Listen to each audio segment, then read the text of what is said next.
Thank you for joining me in this series of teachings from the book of Ecclesiastes.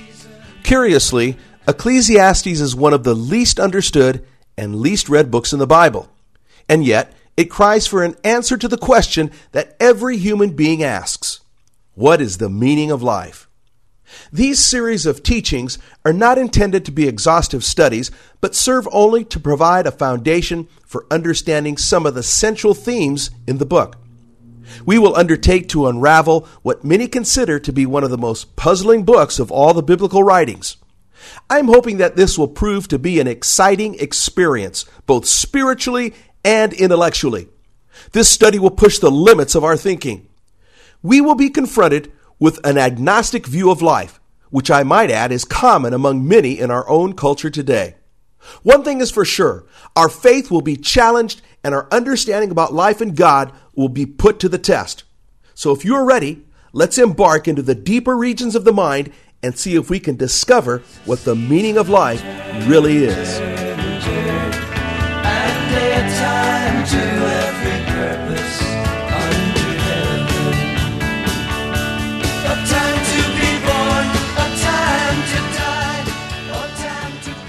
Let's take a few minutes to get somewhat acquainted with this gripping and perplexing book. Ecclesiastes is in the locus of wisdom literature, having its counterpart in two other literary works, those being the book of Proverbs and the book of Job. It is penned in the Hebrew poetic style for the purpose of philosophic introspection. The intent of the author is to teach and tackle some of the most difficult questions about life.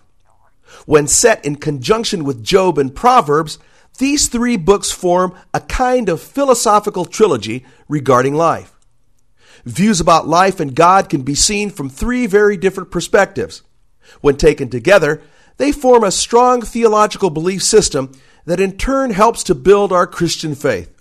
For instance, Proverbs assumes the existence of God, providing instructions for a meaningful and rewarding life. Ecclesiastes, on the other hand, does not make this assumption, and with a skeptical eye observes that nothing makes sense in a world without God.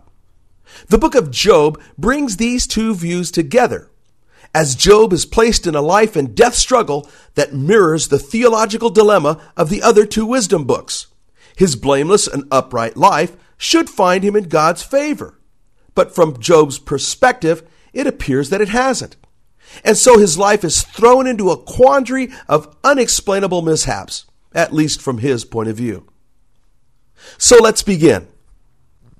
The title of the book Ecclesiastes is from a Greek word meaning to gather.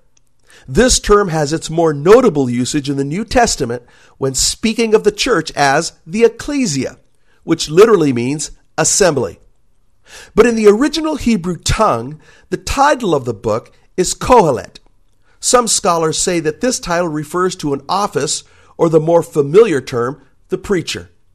Some of the best scholarship recognizes Kohelet to be an actual person. Previously, Solomon was attributed as authoring Ecclesiastes. Modern scholarship has found the author to be Kohelet, a Jewish sage or teacher who sought to instruct the Jewish community. Old Testament scholar Craig Bartholomew has this to say, quote, "Most scholars regard Ecclesiastes as written by an unknown Jew around the late 3rd century BC. The evidence against Solomonic authorship is internal and external." Close quote. Therefore, the book of Ecclesiastes was not written by Solomon, but by a Hebrew teacher that typecast himself as Solomon in order to bring greater profundity to the philosophic queries under examination. In other words, Kohelet could use no wiser person of renown in Jewish history than King Solomon to be the literary foil in this philosophic quest for life's meaning.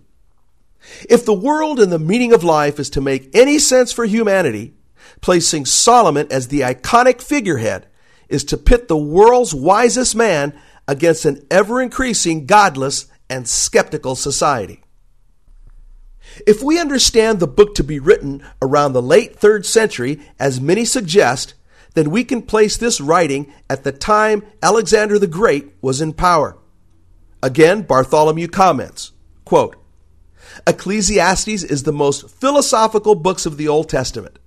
Its individualism and autonomy, which were foreign to Jewish thought, are best accounted for by the Greek influence to which Jews were being exposed at this time. Close quote. The whole known world was under the dominion of Greek culture and thought. The great philosophers, Socrates, Plato, and Aristotle, would have begun influencing the minds of the Greeks, and cultures at large would be undergoing a mind shift in worldviews. If we understand Ecclesiastes to be written at this time period, we are better able to understand the author's purpose and the challenges it would bring to the Jewish understanding of life in God. One commentator notes, quote, It has been said often enough that Ecclesiastes was influenced by Greek philosophy, by Heraclitus, the Sophists, the Stoics, Skeptics, and Epicureans, which of course would date it, if they all influenced it at once, after the conquests of Alexander. No hint of the intensely sectarian Judaism which prevailed in all this time, from the priestly seizure of power in the days of Ezra and Nehemiah, down to the scribes, Pharisees, Zealots, Sadducees, Essenes, and the Qumran sect at the beginning of the Christian era. Not a vestige is to be found in the whole text of Kohelet. Close quote. Essentially, there is not a hint of traditional Jewish thought in the whole of the book. This can especially be seen in that one of the outstanding features of Ecclesiastes is that the sacred name Yahweh is not used a single time. The name Yahweh was the name of the one true holy God, creator of all and covenanter of his chosen people. Kohelet uses the more generic name Elohim for God, a name common in the pagan Canaanite cultus. By employing the more generic name for God, I believe that his writing would appeal to a wider audience, not just for the devoted Jew, but for the agnostic and the pagan. At a time when people were exploring ideas based on individual reason and making their own observations, Kohelet proposed his teachings as a means of questioning the thinking of his day by asking, what is the meaning of life? His book, then, is a philosophic thesis trying as he might to convene two very strong cultural tensions, those seeking answers in Greek philosophy and those holding to a view of the biblical God.